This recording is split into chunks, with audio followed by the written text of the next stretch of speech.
Hello, welcome to the Hope, Health, and Healing Podcast. I am Michelle Hannah Fields, and I am your host for episode 45, where we continue our discussion with Grace Jernigan Cadenhead. This is part 2 of a 3-part series, so if you missed part 1, go back to episode 44 and listen to Grace share the beginning of her faith journey. In this episode, Grace begins by talking about her underlying health issues and how important it was to stay safe during the pandemic. Her doctor had warned her that with her conditions, she needed to be very careful about where she went and who she was with. And even though she listened to her doctor's advice, Grace did contract COVID, and she did have to go to the hospital with double pneumonia. At that time, her husband Tony was sick as well, but he was at home.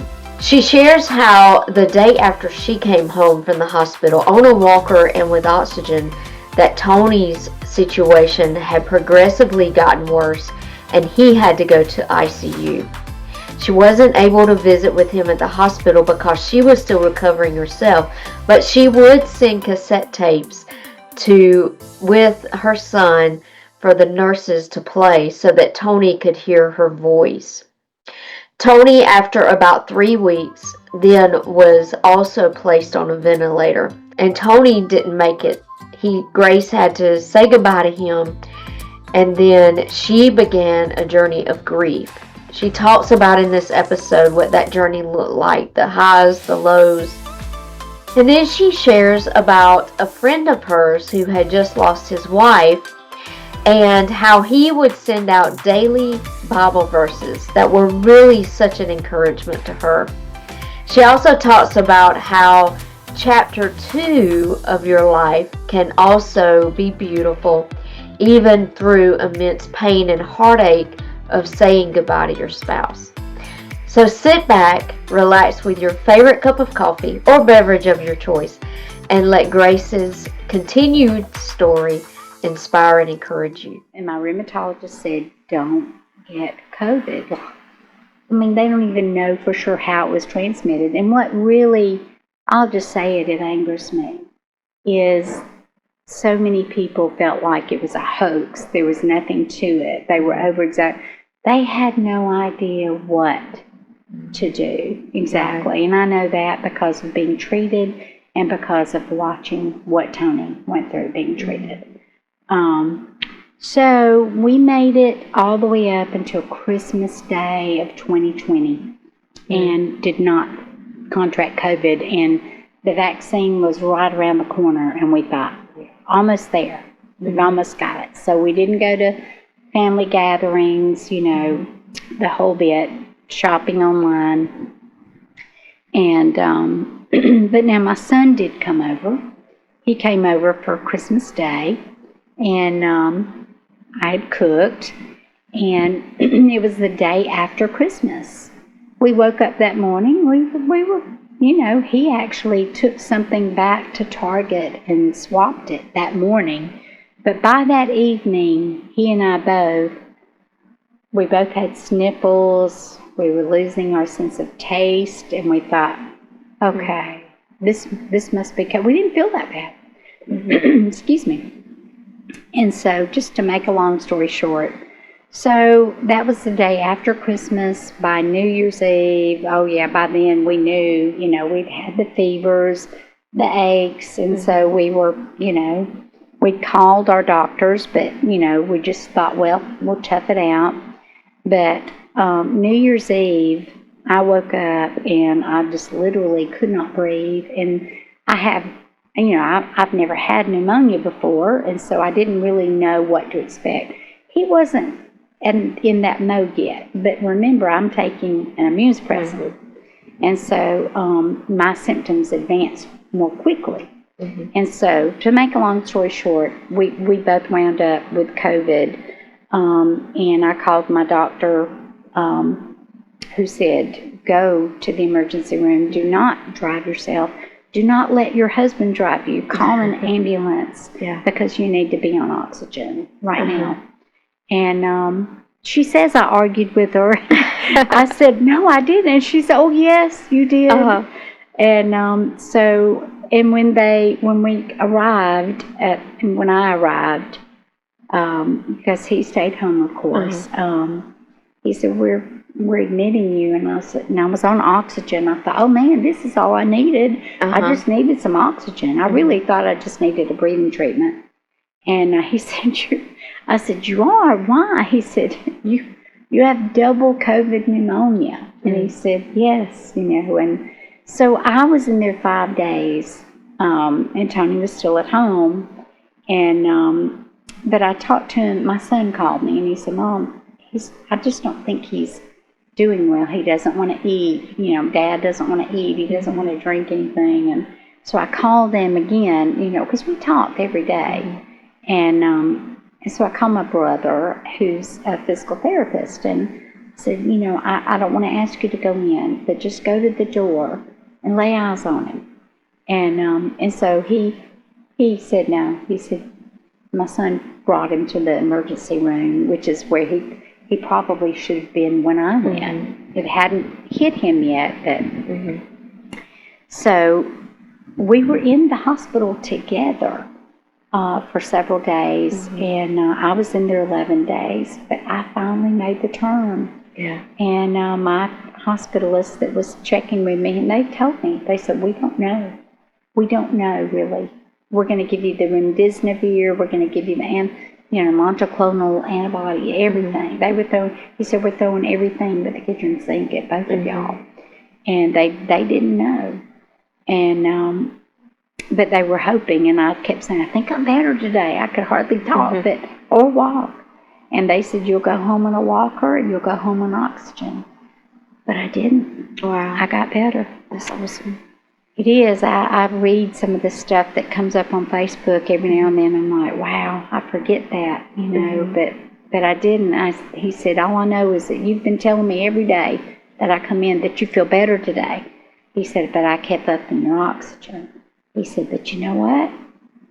I do believe you are better today. Yeah. I turned your oxygen down, and I did get to go home without oxygen. But I'll never forget leaving the hospital because, you don't know. And so our last words were, don't you leave me. And his last words to me were, don't you leave me. Yeah. And they weren't the last words we spoke, but they were the last words we spoke in person. And so I went home, and ironically, that was the 11th, which was yesterday. So I went home on the 11th, 5 years ago. And today is the 12th. The next day, he crashed, and they put him in ICU. So that was today. That's so odd that we booked this interview today, and it's 5 years. It came up in my Facebook memories today. And I was like, wow, and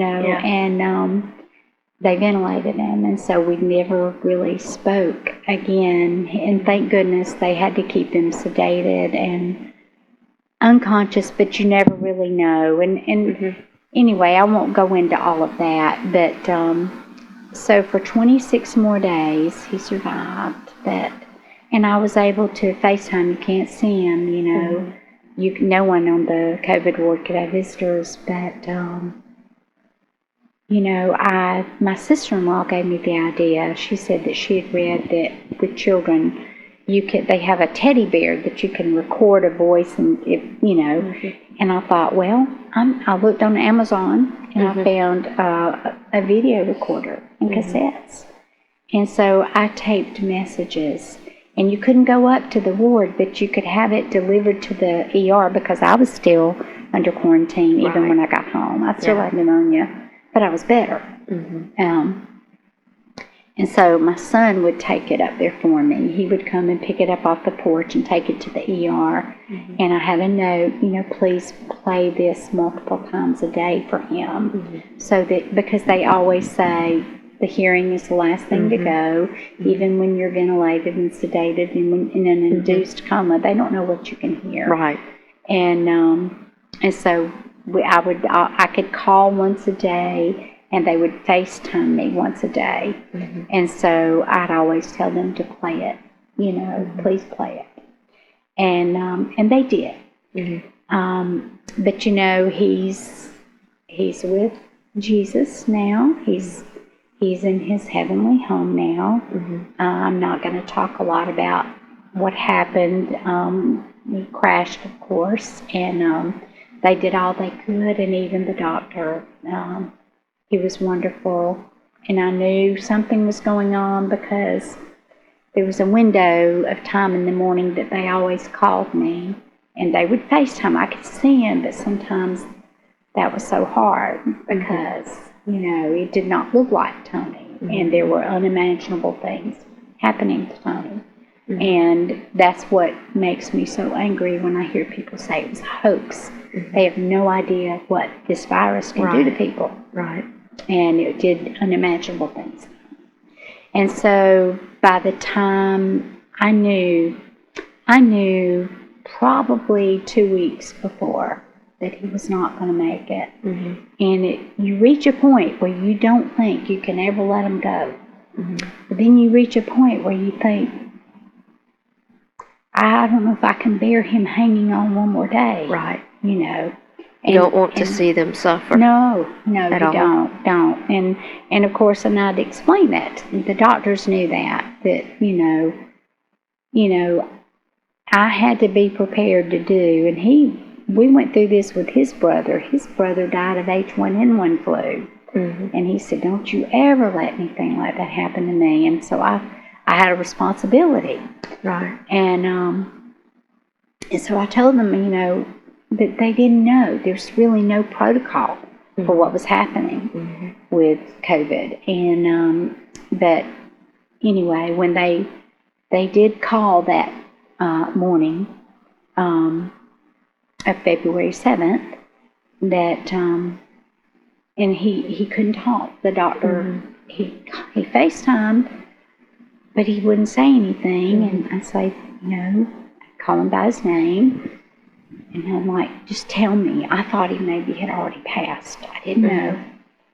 And he said, it's time. He said, it's time. And I said, and then he told me what was happening. And he said, I'm not going to show you.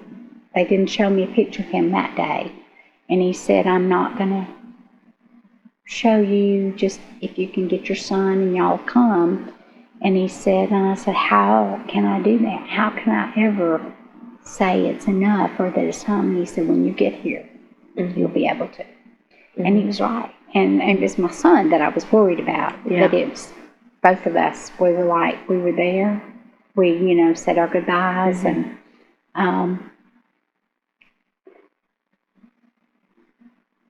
I was ready probably 2 minutes after we arrived.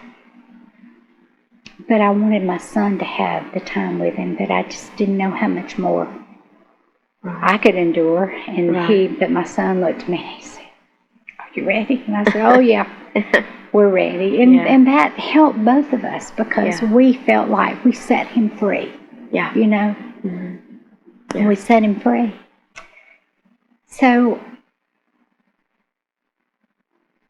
you can love somebody enough to let them go. Right. Yeah.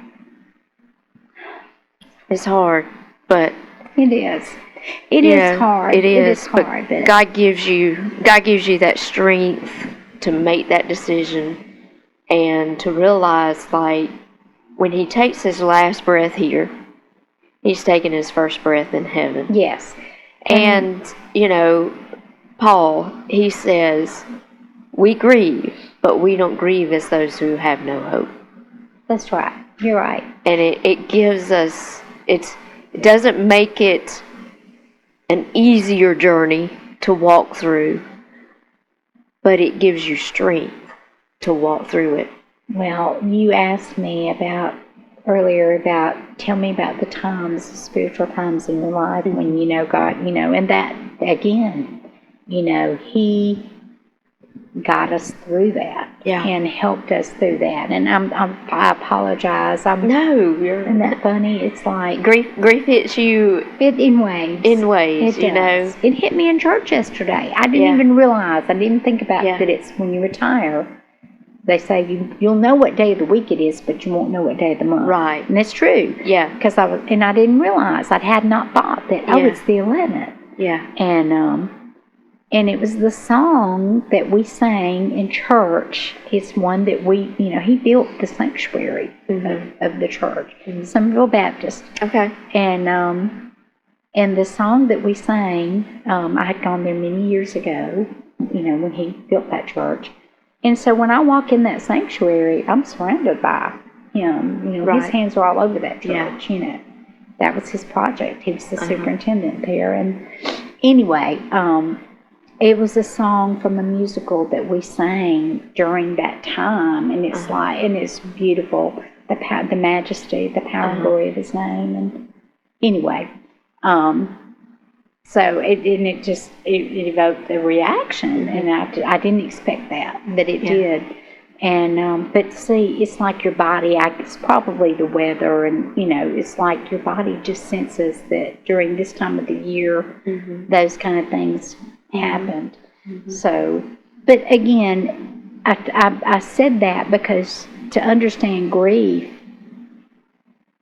not that I don't really share this a lot publicly, but that just gives you a window into the type of grief that it was.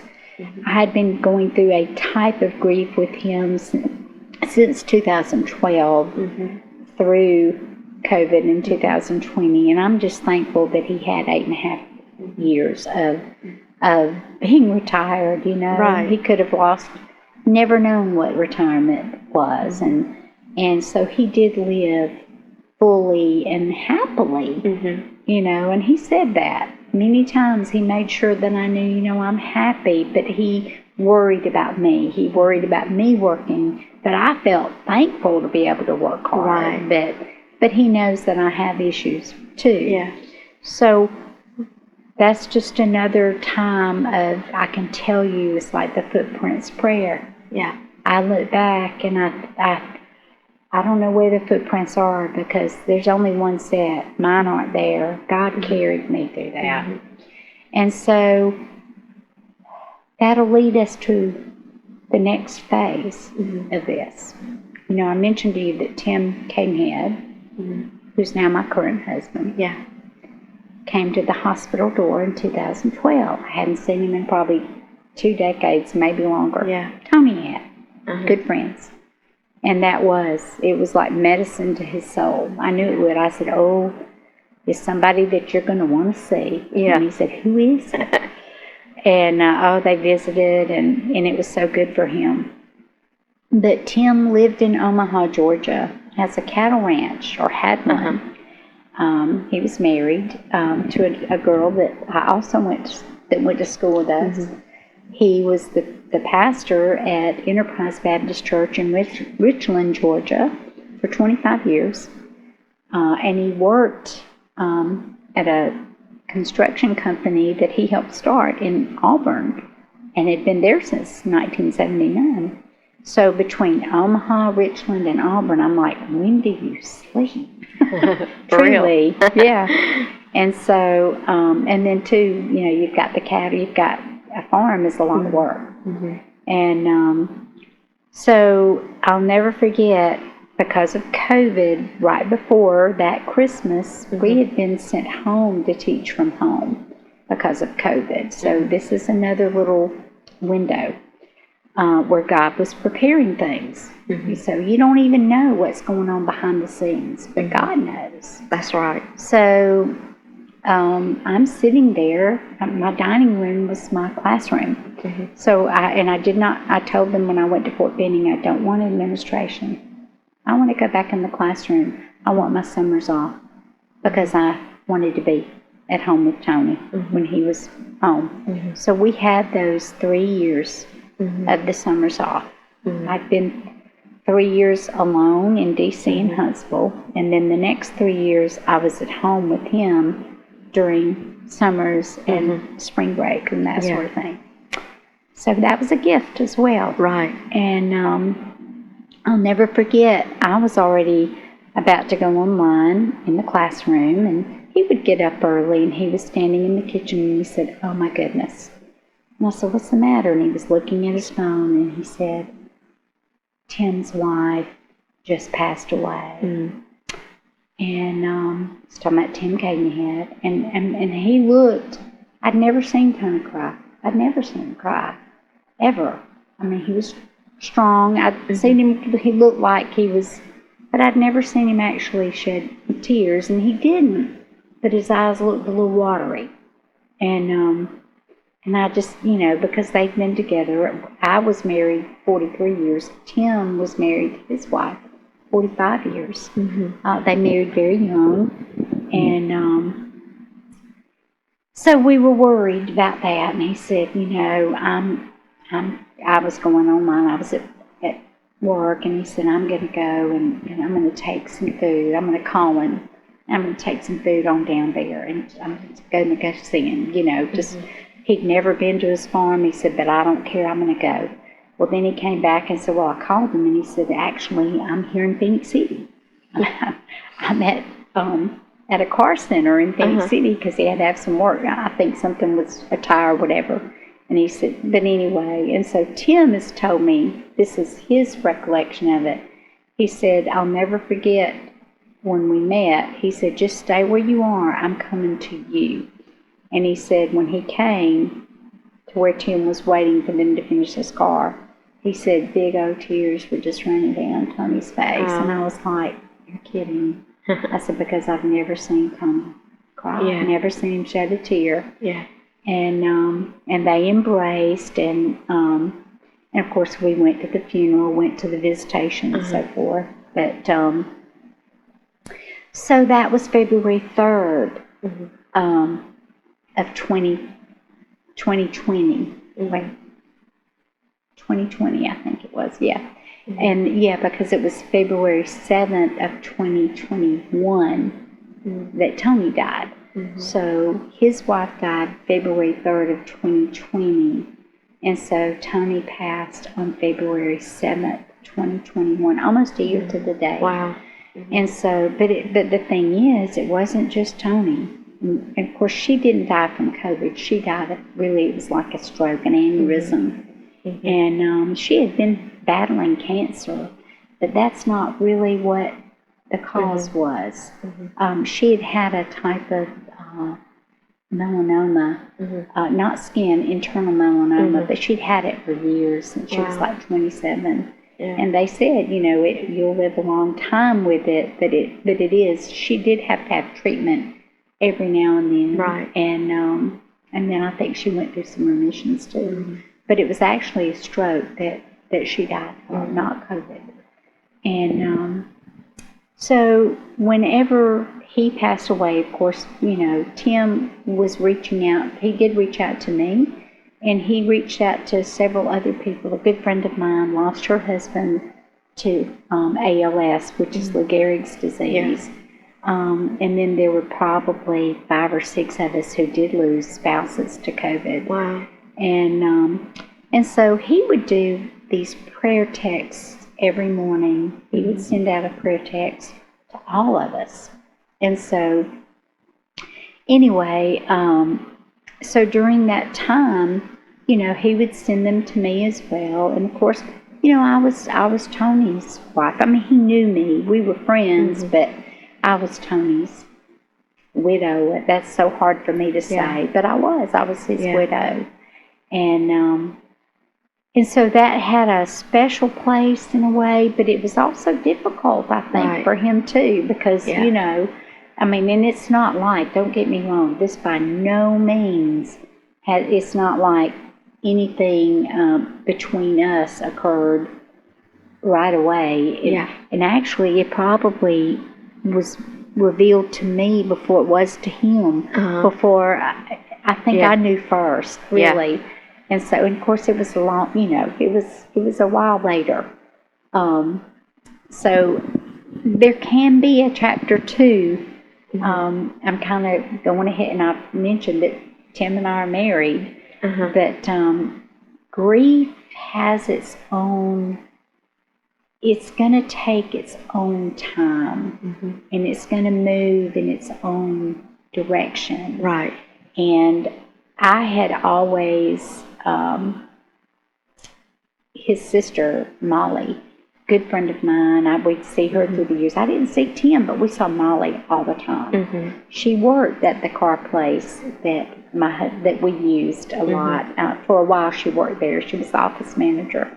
And so we'd always see her, and we'd always get an update. Well, how's Tim? And, how are things going? And how's your mom and dad? And so we kept up all through the years. Even, we knew they were out of town. He'd even lived in New Mexico and in Kansas for a while. He traveled some in the younger years. So anyway, but she did 30 Days of Thanksgiving. She wrote these podcast things on Facebook. And a friend of mine who lost her husband to Lou Gehrig's said, this years ago, she said, you need to get on Facebook.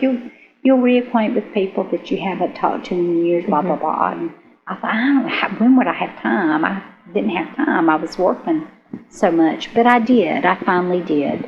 And anyway, so I started writing the 30 Days of Thanksgiving, and it was so cathartic for me. I love to write. I've always, that's kind of like a secret dream of mine. I would love to be a writer. Or I used, I'd always said that. But, then I struggle with who would ever want to read anything that I wrote. Right. Who wants to read what I have to say? But then Tim would send me these daily posts, these daily prayer texts. And so it was on November 30th, the last day. And I said, I'll miss this, because without meaning to, I was able to look at part of what I'd been through with Tony's journey, with my journey, and grief, the journey of grief. And I was thankful for some of the things that had, come about, like just the ability to look at things and realize that, yes, there's heartache in it, but, through that heartache and through that grief, there comes strength. And sometimes it's like I'll go back and I'll read and I'll think, I did write that. I remember that now. But it's like you don't always remember it right away, because you didn't write it alone. The Holy Spirit directed you in some of that. And so he sent me a private message on Messenger and that night, and he said, I've been thinking a lot about it. And he said, I really think that you need to keep writing. I don't think you need to stop. He said, I've been reading them. I've seen that a lot of other people have been reading them. He said, I think you need to keep doing it. And he said, like on Facebook, like a blog. And he said, and if you'll permit me, I remember his word, he said, if you'll permit me, I even have a name for it. He said, you should call it Life Lessons According to Grace. And he said, and keep writing. And because I think you're helping people. And I thought about it, and I was reading. It was a lengthy text, but I thought, you know what? I wrote him back, and I said, thank you. I appreciate that, and I think I will, but only on one condition. That I call it Life Lessons According to Grace with a lowercase g, not a capital G. According to God's grace, not my grace. And so that's how it was born. And I did every day. And it was amazing. And I joined a COVID grief group. Actually, I had joined it before he passed away. Just as I was, I don't know if you remember, they did the white flags up at the monument in D.C. We did that for him. And anyway, and so several things led me to this site. And so I did. I joined it, and I actually made friends with a lot of those people, and I think that my journey helped them, and some of their journeys helped me as well. And so that's what I did. And so I wrote that blog for about a year and a half.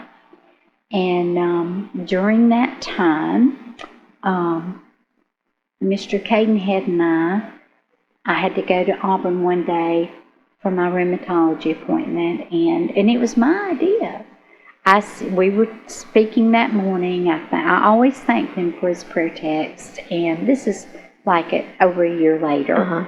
And I said, "Hey, I'm coming up to Auburn today to see my Dr. Adams, my rheumatologist." And I said, Would you want to do lunch? Would you want to get together just as a friend? You know, that was truly my intent. And he said, sure. And we did that periodically for a little while, and it was just great, to see him. And then there were so many others in our classmates and others that he was talking to and ministering to, and then again the life lessons post were getting a lot of a lot of people like, you need to publish these, you need to, and I just I'm still back at that. I'd love to be a writer, but who in the world would want to? But that was a time that I truly can say I was not writing that stuff by myself. I was writing that with the Holy Spirit. Because, and it goes back, and he knows this, I prayed a prayer.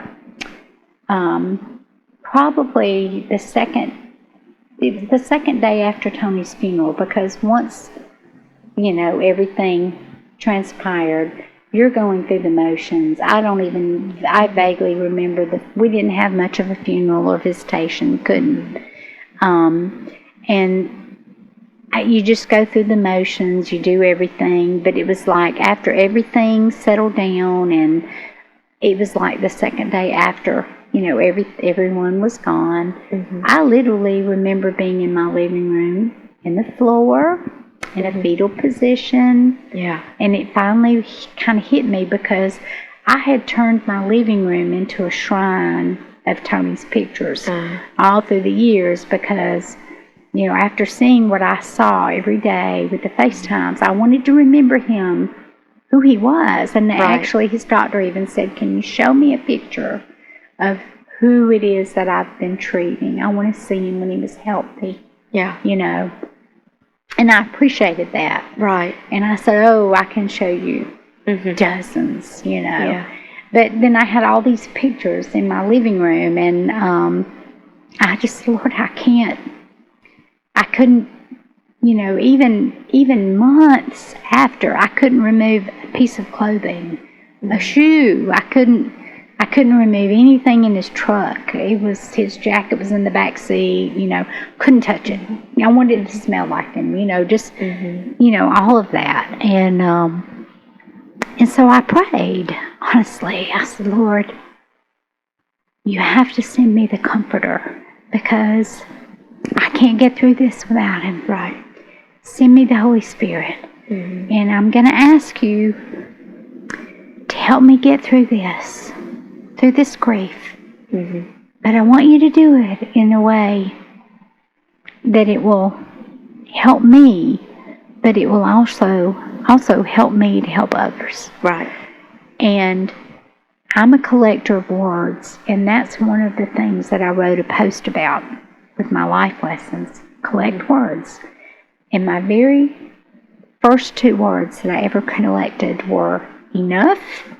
That was the first one, enough. And the second word was next. And this is it. When you multiple meaning words, that's part of, I teach and I taught elementary school. And enough has two connotations. You can beg for or ask for enough. You want to have enough to get you through whatever you need. I've never asked to be rich. I've just always prayed, Lord, just give me enough, and maybe a little more if you have, if you see fit, but just give me enough. I've never wanted, I've never said, oh, make me rich, make me well, no. Yeah. Just give me enough of whatever we need. And, but then there's another way you can say enough. Like sometimes things can be so difficult that you just say, okay, enough. Right. I'm done. That's what I say. I'm done. Yeah. I've had enough. This is it. I'm enough. Mm-hmm. So enough was my first word. Mm-hmm. And my second word was next. Because when you use enough in that second connotation, okay, this is enough. Next. Don't look back. Don't dwell on it. Just move forward. Right. Move next. Mm-hmm. And that's what chapter 2 became for me. Mm-hmm. But I never realized that. But when Tim Cadenhead wrote me that prayer text or that messenger text, he wrote me the prayer text that morning, but that evening he sent me a private message and said, keep writing it, but I want you to, if you'll permit me, name it Life Lessons According to Grace. That was in direct answer to the prayer that I had prayed on my floor. Yeah. Help me find a way to get through this in a way that it will not only help me, but it will help others. And so remember I said writing is cathartic for me. And it is. It always has been. And I did. It helped people that were friends with me on Facebook, and I know it did the people in the COVID website. Some of them are my friends now. Mm-hmm. And but it showed me something about Tim. He's using Tim. Well, he's God's man, Yeah. But he put him in my life to help me in a way that he had no idea. I'm pointing to the microphone like he's in the microphone. That really, I'm telling you, I knew before he knew. I'm like, okay, there's a connection with him in some way. Our purpose is supposed to be aligned in some way, and that kept happening. And that, of course, that gets into another story. That's chapter 2, but it did. My friend and I went out west. It was a trip that Tony and I had planned for 2 years, and the first year it was canceled because COVID hit, and so we put it on hold. He always wanted to go to the ocean, and I was worried. I thought there's so many things that he needs to see that he may not live to see. And I wanted him to see out west because I was an Army brat. We lived in Colorado when I was in 2nd grade, and I sledded and ice skated, and I just wanted him to see all that there is to see out there, but we didn't get to go. So we were going to go the next year, 2021. But what happened. And so I told my friend, I called her after that day, after that prayer. I said, you know what? I'm going on that trip. And there's a Tim McGraw song called Everywhere. And he sings about an old girlfriend, but he's driving a truck and she wants to stay in her small town. But he said, you won't believe all the places you've been because I take a picture of you everywhere I go. And I looked over there at my montage, my shrine of photos, and I picked out my favorite photo of him, and I said, we're going everywhere. And so I call it the Everywhere Tour. It wound up being the Thelma and Louise Tour because we did go to the Grand Canyon, but it really was the Everywhere Tour. It was already planned, and I called my friend whose husband died of Lou Gehrig's, and I said, I'm going on this trip. I'm taking his picture with me, Tony's picture with me, and you're going too. And she just said, okay. She lives in North Carolina now. She said, okay. Yeah. And that's what we did. And before we went, because she also received a daily prayer text from Tim, and she said, Grace, do you know where Tim's church is? She thought it was in Phoenix City. And I said, no, I think it's in Omaha, Georgia. I don't know where that is, but I'm sure we could find it. She said, do you think we can go? She says, I'd just love to tell him thank you and support him. I said, I think it's a great idea. And I said, I'll text him and I'll find out where it's at. I'll text him back. And I felt comfortable with that because, I've known him. And so anyway, then I found out that, no, it's in Richland, Georgia. That's where and so I still didn't know where Omaha was. So that was like a year before he and I started actually having lunch together occasionally. My niece was also going to school at Auburn, and so she got a new puppy, a Labradoodle, and she was like, "Man, Grace, I want you to come see my puppy." And so anytime I would go to Auburn, we'd usually wind up, Tim and I would have lunch, and but anyway, that was for almost a year, off and on, and so that's how chapter 2 began.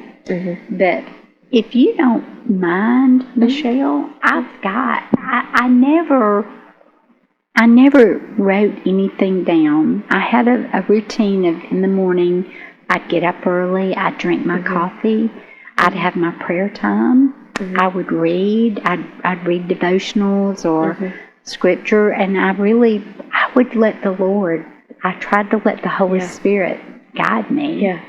But one of the life lessons that I wrote had to do with the time that I was living in Illinois with my aunts and my cousins, who were not thrilled to have my brother and I there to begin with. I can imagine. We had to share their room, their toys. Yeah, we had nothing with us. My dad just had to take us as we were, and he had no time to pack up, and there was no relatives there in Fort Benning, and but we became great friends, before it was over.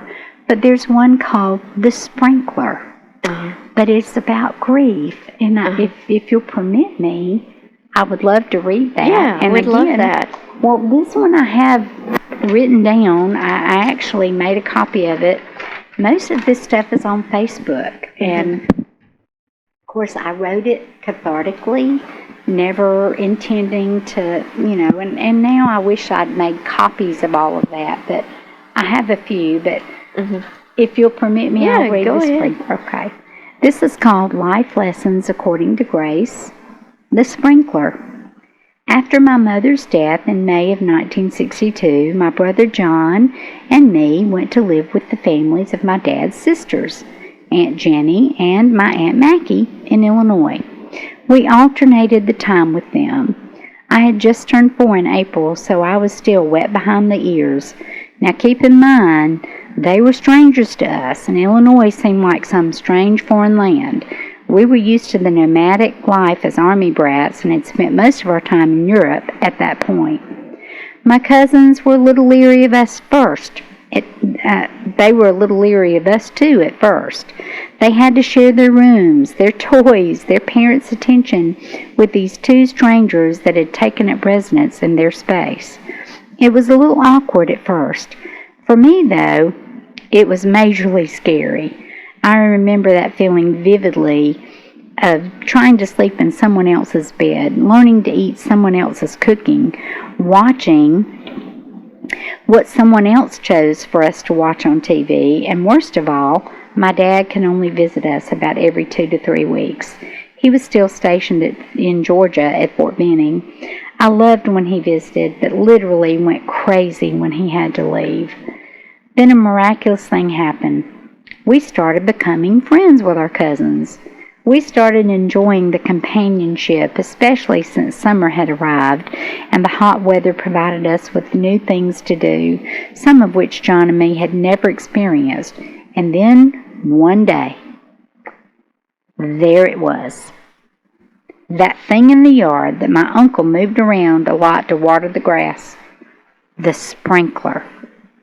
It became known as the glorious sprinkler because on really hot days, or days that we were just bored out of our minds, it was the source of our rescue. It cured all of our problems. It helped us cool off, relax, have fun again, squeal, laugh, learn to take turns, and even compete. Who could run the fastest or jump the highest? We had to know. Then that made us compete even more. It also became an obstacle course and even a source of experimentation. Was there a way to go through it without getting wet? We found out no. If you ran through it really quickly, the fastest way you could, would that help you not get wet? We found out no. If you could jump really high over most of the sprays, would that keep you from getting wet? Again, we found out no. Sometimes we would just adjust it, and it rotated and changed directions. Now that involved timing. Could we outsmart it? Run away from it in the opposite direction from which it was spraying? No. We could not outrun it. We could not outmaneuver it. It always caught us. You guessed it. A sprinkler is a great metaphor for grief or problems and difficulties in life. There are all kinds of grief through death, divorce, loss of a relationship, loss of a loved one due to abandonment, even loss of vital material things. Grief and problems come in many degrees, many levels. You can't outrun grief or problems. You can't outmaneuver it. You can't jump over it. You can't go around grief. The path must be taken directly through it. You must get wet. Grief, problems, they wash over you like water. You are being cleansed by it. The sprinkler is the story. In this story is the source. In life, God is our true source of everything. Get wet. Let Him cleanse you, wash over you, pour His love all over you. And I hope you never look or think about a simple tool like a sprinkler the same way again. That's awesome. I love that. And, I think as I've talked with people about grief and experienced my own grief, it does wash over you, and sometimes it comes like a wave that knocks you down. Sometimes it's just a little trickle. But I love that you said it washes over you and cleanses you. It does. And that's what God does. And He uses, It takes time. It takes time. And, some days it's gonna hit you like a wave crashing in the ocean. It's gonna knock you off your feet. It's gonna take your breath away. And sometimes it's gonna be really a refreshing time because it allows you to see how God has carried you. It allows you to see how God has moved in your life. And, it is that washing and that cleansing and that purification. And even though grief is hard and grief it's different for everybody, I think it's also a sweet time when you allow God to be near. Thank you for tuning in to this episode of Hope, Health, and Healing. You are probably like me and shed some tears and maybe shared a smile from Grace's story. We can have joy and we can have sorrows, sometimes even in the same moments. Join us next time on Hope, Health, and Healing as Grace continues her story and shares how she has seen God moving in chapter 2 of her story. And if you have not followed our show, follow our show so that you're notified every time a new episode is launched. Be sure to like and comment and share this podcast with your friends and family. Thanks and have a great day. We'll see you next time on Hope, Health, and Healing.